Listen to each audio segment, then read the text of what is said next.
देश में एक तरफ तमिलनाडु में हिंदी विरोधी भावनाएं भड़क रही हैं, तो वहीं आरएसएस के दत्तात्रेय होसबोले ने छेड़ दी है एक नई बहस।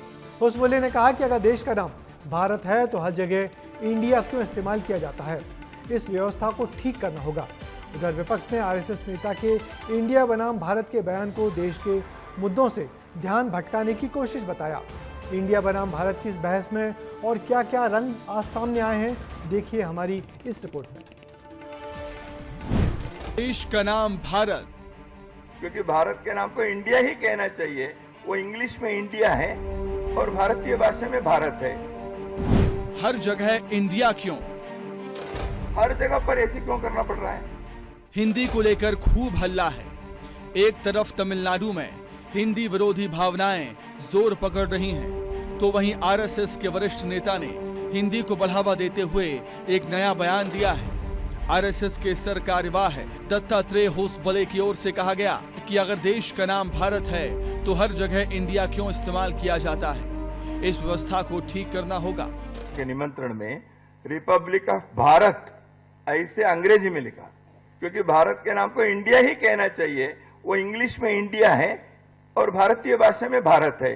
भारत का संविधान, रिजर्व बैंक ऑफ इंडिया, भारतीय रिजर्व बैंक। हर जगह पर ऐसे क्यों करना पड़ रहा है? इंडिया बनाम भारत का मुद्दा उठा और देश में राजनीतिक बयानबाजियां भी शुरू हो गईं।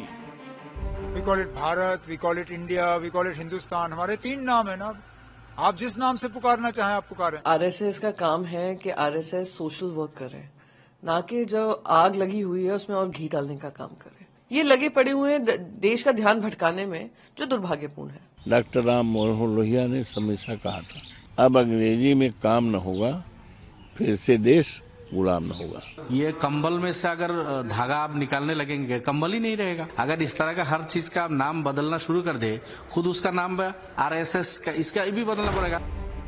विपक्ष ने आरएसएस नेता के इंडिया बनाम भारत के बयान को ध्यान भटकाने की कोशिश बताया। वहीं कुछ दिन पहले आरएसएस के पूर्व सरकारवाह भैयाजी जोशी ने कहा था कि अगर मुंबई में रहते हैं तो ये जरूरी नहीं है कि आपको मराठी सीखनी पड़े, हर किसी को मराठी जानना जरूरी नहीं।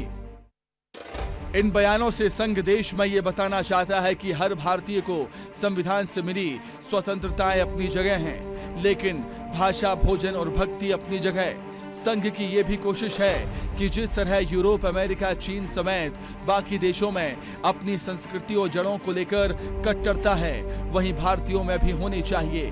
देश प्रथम और भाषा प्रथम के नारे को इसलिए बुलंद किया जा रहा है। दत्ताजी होसबोले ने जो विचार प्रकट किए वो भारत का स्वर है, इस राष्ट्र का स्वर है। इंडिया हमारी मूल प्रकृति को प्रकट नहीं करता, तो उन्होंने एक सही मांग की है, उसका सम्मान किया जाना चाहिए। जो वास्तविकता है उस वास्तविकता को पूरी स्पष्टता के साथ दत्ताजी होसबोले ने और भैया जी ने प्रकट किया था। उसमें कोई किसी प्रकार का किसी को कोई बुरा मानने का कारण नहीं। संघ के नेताओं के बयान से विपक्ष की बयानबाजी को समझे तो विपक्ष को अपनी जमीन से रखने का भी डर रहता है। इसलिए संघ जब भी संस्कृति या सनातन की बात करता है तो विपक्ष विरोध करते हुए हमलावर हो जाता है। ब्यूरो रिपोर्ट, विस्तार न्यूज।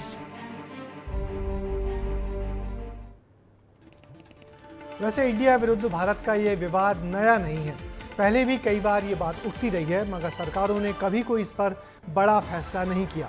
इस बार एक बार फिर आरएसएस के बड़े नेताओं की ओर से ये मुद्दा उठाया गया है। पीएम मोदी भी अपने निमंत्रण कार्ड में हिंदी को लेकर ऐसा ही प्रयोग कर चुके हैं। इसलिए आने वाले दिनों में सरकार कोई बड़ा फैसला ले बैठे तो हमें और आपको आश्चर्य नहीं होना चाहिए।